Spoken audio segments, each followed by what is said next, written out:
All right, it feels like I am doing a true life documentary here, like the true life of growing your business, because I want to take the next 5 days to share with you what it's really like to start a business from zero and get to this year. We're going to make over $600,000 because it was not clean. It was messy. And I don't think many entrepreneurs that we look at or that we hear from really share the nitty-gritty messiness that goes on when you're growing a business. Because trying to get your business to making consistent monthly income is freaking hard. Getting that consistent reoccurring revenue is even harder than actually hitting that 6-figure mark, like making $100,000 in your business. And I'm here to be totally truthful with you and tell you that while it is hard, it's not impossible. And I know because I've been able to do it and I've been helping other business owners figure it out and do it as well. And listen, there was nothing really special about me that helped me get my business to where it is in year 7 of my business. In fact, when I started my business, I thought I was something special because I had a background in business and I had an MBA, but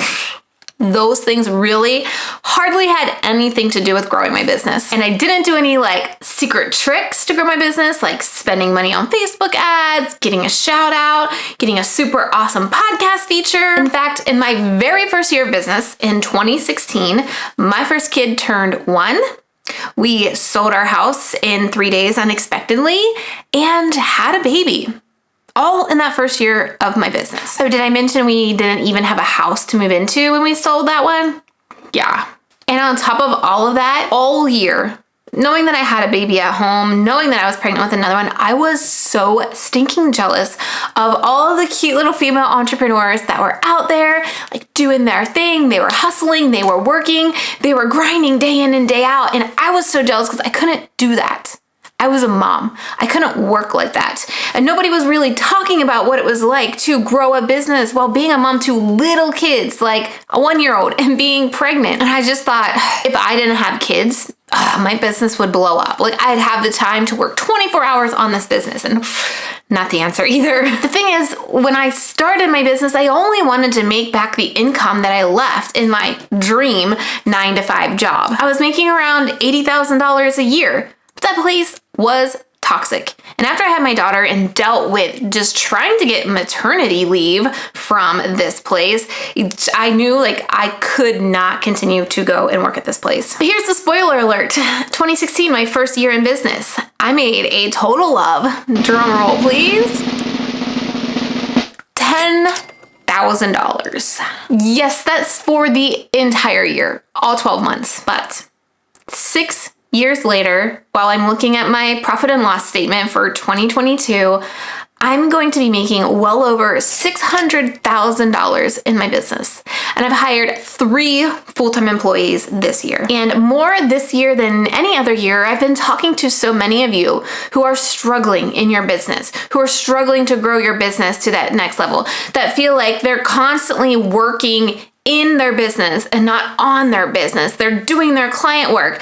They just feel like you can never break out and get to that next level in your business that you've been trying to get to. You're making money, but you're chasing client after client to continue to make that money, and you thought you would have been further along in your business by now. Those of you that I've been talking to, you're just not sure what isn't working, what's not clicking. You think like buying this mastermind or joining this course is going to tell you that secret that's behind the scenes of successful entrepreneurs. Well, I'm here to tell you there is no secret and you're not missing out on anything. So much so that over the next 5 days, I'm kicking off a brand new video series. And I thought, how can I make this video series fun? And what better fit than to play on the one concert ticket that so many of us wanted to get, that so many of us are not getting. That's right, the Taylor Swift Eras Tour. So, welcome to the Trina Little Eras Tour, where I'm going to take you through the last 6 years of my business and share with you the eras I've gone through, going from making $10,000 in my business to well over $500,000 this year. And because I pride myself in being completely transparent with you, spilling all the business growing tea. I'm going to be sharing with you all the mistakes that I made along the way, all the mindset shifts that I had to do, and the real actions, like not the surface level actions that everybody talks about to hit six figures, but the real actions, the changes that I had to make to get to this point in my business. So if you're ready to dive into this Trina Little Eras Tour, make sure you are subscribed because these videos are dropping every single day this week, and you're not going to want to miss the twists and turns or the ups and downs that has been my journey as an entrepreneur.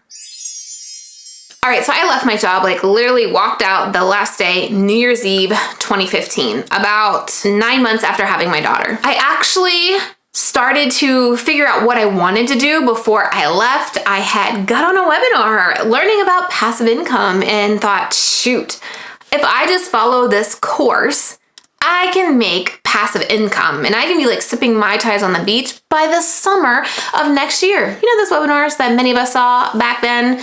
If you missed that time in online entrepreneurship, consider yourself lucky. But I figured it wasn't going to be that hard. Like I said, after all, I have a business degree in marketing. I have my master's degree in business. Like, how hard can this really be? Now, the husband was a little bit more skeptical and didn't really believe that this could actually happen, but he knew I could not go to that job anymore. It was just way too toxic. It was just taking me down.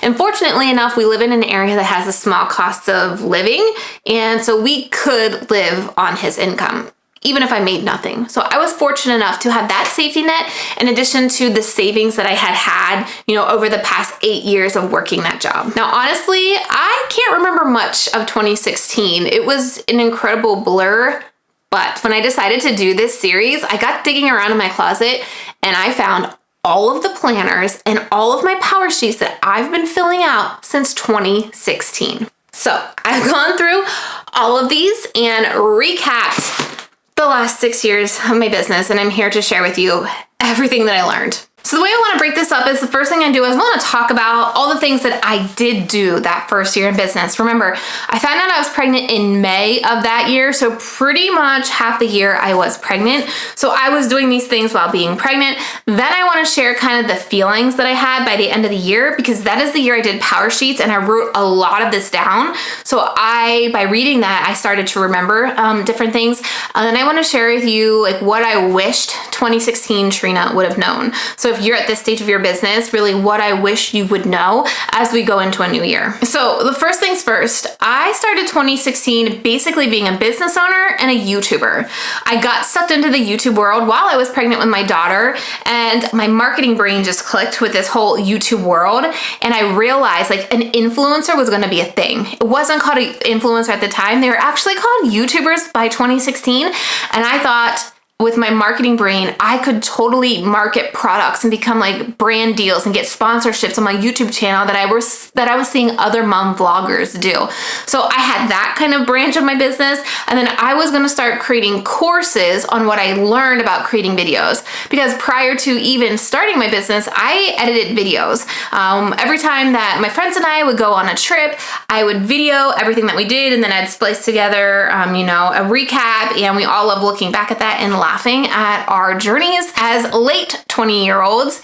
And so I knew a little bit about video editing at this point in time. So I literally wasted no time at all in 2016. I had my first webinar going out in February. I do remember at this point in time, I was leaning a lot on Pinterest and Twitter and a little bit of Snapchat in addition to my weekly YouTube videos. I knew I was gonna double down on YouTube from the start. The other things that I was doing, because so many people have asked me like, what did you do to catapult like to success? Or what did you finally do to start growing your email list? I didn't. I did what I could to grow my email list, and I immediately started reaching out to people, making connections on Twitter, asking people if we could do JV webinars together or if I could do a training for their audience, and just networking as much as I could online to get in front of as many audiences as possible. As I was digging through this, I didn't even realize this, but by like April, I was doing a JV webinar for somebody where I was pitching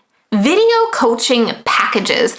Now, I had been doing my mom channel for over a year by now, so I had understood how to create videos, how to edit them. I knew the back end of YouTube and stuff, which was a lot more than many business owners in 2016, because business owners weren't really looking at YouTube as a platform to build their audience. At this point in time, Facebook ads were in the gold mine stage, where businesses were pumping money into Facebook ads and then they were making a boatload of money back. So they weren't even looking at YouTube as a valid lead source generator. While I was doing that, I was also building out my very first course. Remember, I bought that thing on my webinar that told me I was going to do this and make buttloads of money. So I started building out my course, and I can remember one particular night, it was like 1 o'clock in the morning, and I was staring up at all the post-its that I had on my purple office wall at the time, and I could hear her rustling on the monitor, and I just thought, oh, how much longer can I do this? Like, this has to make it. I'm putting all this time in it. If I can't pull this off, there is something wrong with me. So by May of that year is when I hosted my first very official big launch for a program called Brand Boosting Video. I actually went back and found as many things as I could from that launch. So here's the sales page that I created. It was created right into Teachable, so it's completely different from where I'm at now on FGF. Here's the course on Teachable as well. I did the full-on webinar style launch, and I got 3 sales. One of those sales was a friend of mine who felt bad for me. So I literally had 2 sales from that course launch that took me about 5 months to prepare and get out the door. Looking through my calendar, I honestly can't believe how I got through that first 6 months. Late nights with a 1-year-old, newly pregnant. That launch in May, it really defeated me. I thought it was gonna do much better because I was on video, so I was starting to get recognized places. Like in Facebook groups, when people would ask about YouTube or video, people were referencing me. At the time, I was one of the very few women on YouTube talking about YouTube and video. And so I was becoming like the video girl, the YouTube girl in a lot of Facebook groups. So when I only got 2 real sales, I pretty much felt like a failure and that I wasn't meant to have this business. Fortunately, we had planned vacation in June, and so I had like a minute to take a beat. But during that vacation, I had my first official client reach out to me. Her name is Jessica Rasdall, and we are still friends to this day. In fact, not only did I hire her eventually as my speaking coach, but she now works with me again in my agency. And I really accredit her becoming a client as the life raft that saved my business. Because I was honestly 6 months in thinking about leaving it all behind. I'd put everything into that launch and thought I was crushing it to get 3 sales. But I brought her on as a client and I started doing her YouTube content. I started editing her videos. I started creating her speaking reels. She started to introduce me to a whole nother world of this online space. I started to get into the creative entrepreneur space and make even more connections and friendships because of her. I honestly didn't realize it till I was flipping through my calendar, seeing how many phone calls I got on, how many coffee chats I was on, really networking and meeting people and learning more about people. And I don't do that as much anymore, and I really regret it. I look back and I'm like, I need to start doing that more, because not only did it introduce me to more people, but it broadened my perspective to different types of businesses and what other people are doing out in the world. Now, after getting back from vacation and having that boost of confidence because of Jessica, I kicked things right back into gear in August. And you can see right here the amount of webinars that I hosted the second half of 2016. Now remember, I'm going into like 6, 7, 8 months pregnant by this point in time. And I even found this post-it of all my social media numbers 6 months into my business, which is wild to think. My problem was at this point in time, if something didn't work, I thought it was just, that was the problem. So I began recreating the wheel every single time, starting from scratch, which is highly not what I recommend to do. So when I look back at all this, I'm like, Trina, why? Why are you doing so many webinars? Why are you creating so many different webinars? And while it was a lot of work, these webinars do contribute to me growing an email list. In fact, when I looked at my email list, I had gotten to about 1,000 email subscribers that first year in my business. It was like 997. But that was the primary way I was doing it, hosting these webinars. And I didn't use any Facebook ads at that time. So I was even looking at different things that I thought would be fun to show me during this time and for you to see, kind of this journey I was going on. This is a screenshot of a webinar that I was hosting in October of 2016. I was like 7 months pregnant at 8:00 at night. Because I was just on a mission. I was going to make this work. I was just going to keep doing webinars until I found one that sold a lot of courses. I was literally making myself run a race that had no finish line. I had no idea what I was running towards at all, which is why when I look back at my power sheets that I did for 2017, it forced me to reflect on 2016. And that's where I was really to see how I was feeling during this point in time. 9 months pregnant with no house.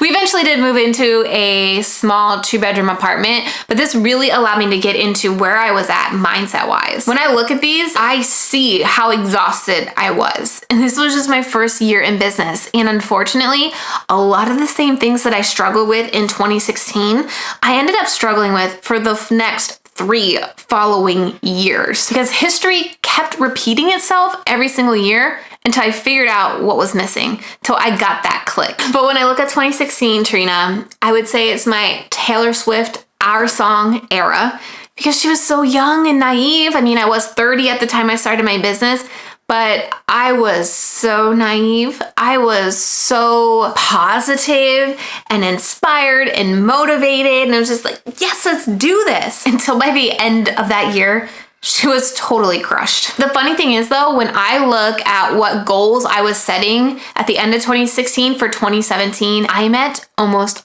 all of them by today. 2016 Trina just wanted to make $60,000 a year. 2016 Trina just wanted to have 3 reoccurring clients. She wanted to have 1 employee, and she wanted to speak on a stage. Oh, there's one that I'm not still doing, and that's making my bed every morning, but that's a me thing. But what a wake-up call.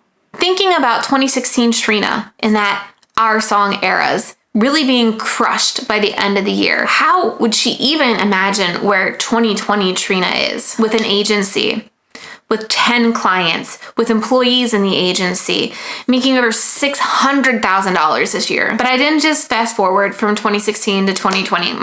No, absolutely not. And I don't want you to think entrepreneurs are fast forwarding, because there's a lot of gunk that goes on in between. And 2017 Trina became a whole new vibe. And that year had a major mountain to overcome. Now make sure you hit subscribe, because this Eras tour is continuing tomorrow. And I will be running out of tickets. Tomorrow I'm going to share a big milestone that happened in 2017 that really changed the way I would do business for years to come. If you enjoy hearing this kind of behind the scenes journey that I'm taking, let me know, what is your biggest takeaway down in the comments. So some of my biggest lessons learned looking back on this is, first of all, 2016 Trina was a mess. She had no idea who she was focusing on.